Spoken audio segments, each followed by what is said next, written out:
Tout le monde, c'est Lucie. Aujourd'hui, on se retrouve pour un tout savoir sur Iruma de Welcome to the Demon School. J'espère que ça va vous plaire.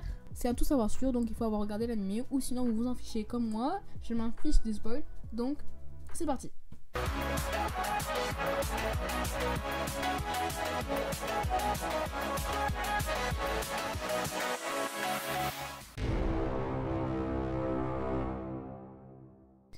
Nous nous intéressons à notre cher Iruma, qui est le personnage principal de l'anime Welcome to the Demon School, Iruma-kun, ou Meirish Mashita Iruma-kun. Au niveau physique, Iruma est un jeune garçon, franchement, est âgé de 14 ans à peu près.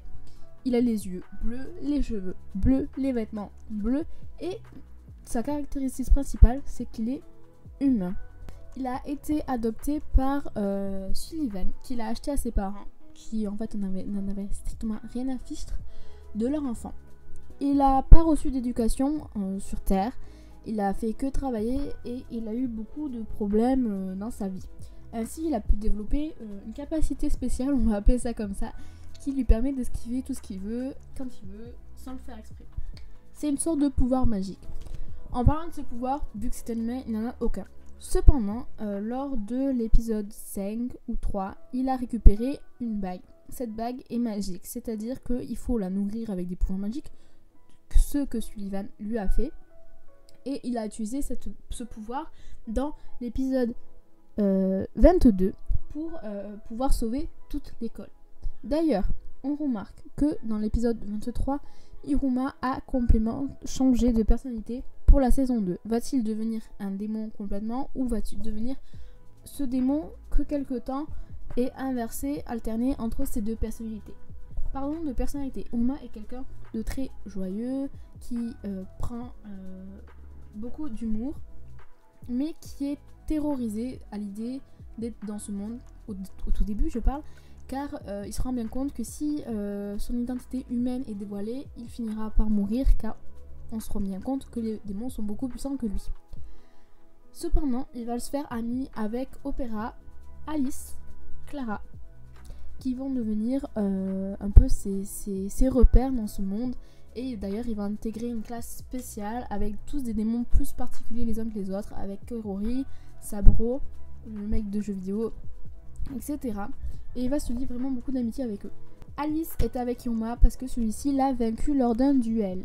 Ainsi, Alice considère Iruma comme son maître. Clara est simplement devenue amie avec Iruma parce que celui-ci a accepté de jouer avec elle sans rien en contrepartie. Ce qui prouve que Iruma a très bon cœur. Iruma ne se rend pas compte de tout à fait tous les dangers, cependant, il n'hésite pas à aider les autres et à se mettre en danger. Son sang a la particularité de soigner les blessures des démons, ce qui l'a beaucoup aidé pour la partie de l'examen où il devait voler, ce qui n'est pas capable de le faire. On est bien d'accord, en tant qu'humain, nous ne savons pas voler. Iruma possède un familier. Comme tous les démons qui rentrent dans l'école en première année, ils invoquent un familier.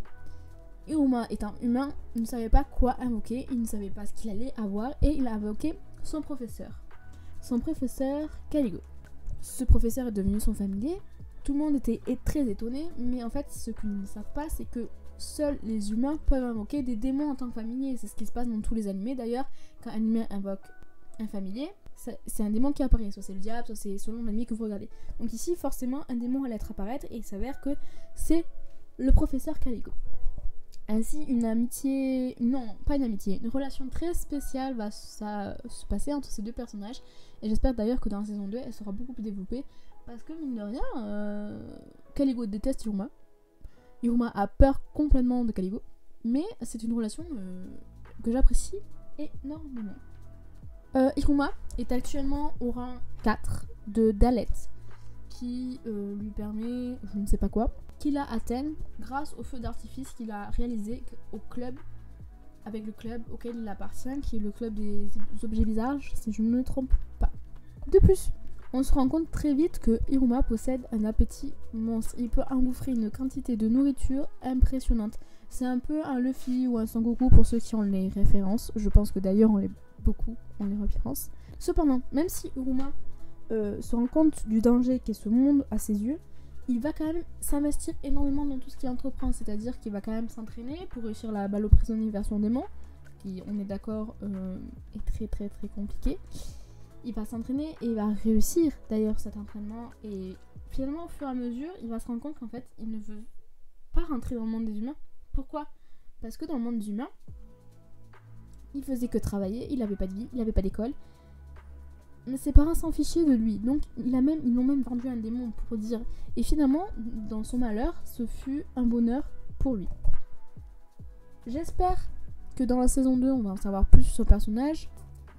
On peut en faire un gros résumé comme ça. Après, si vous voulez plus de détails, je vous mets un site en barre d'infos où tout est en anglais par contre. Donc il faudra que vous vous débrouillez pour comprendre. Pour ma part, c'est un personnage que j'apprécie beaucoup. D'ailleurs, il est dans mon top. Je vous le mets dans le petit pour que vous le voyez. N'hésitez pas à me dire ce que vous pensez de ce personnage et si vous avez des choses à rajouter par rapport à lui. J'espère que ça vous a plu et je vous dis à bientôt.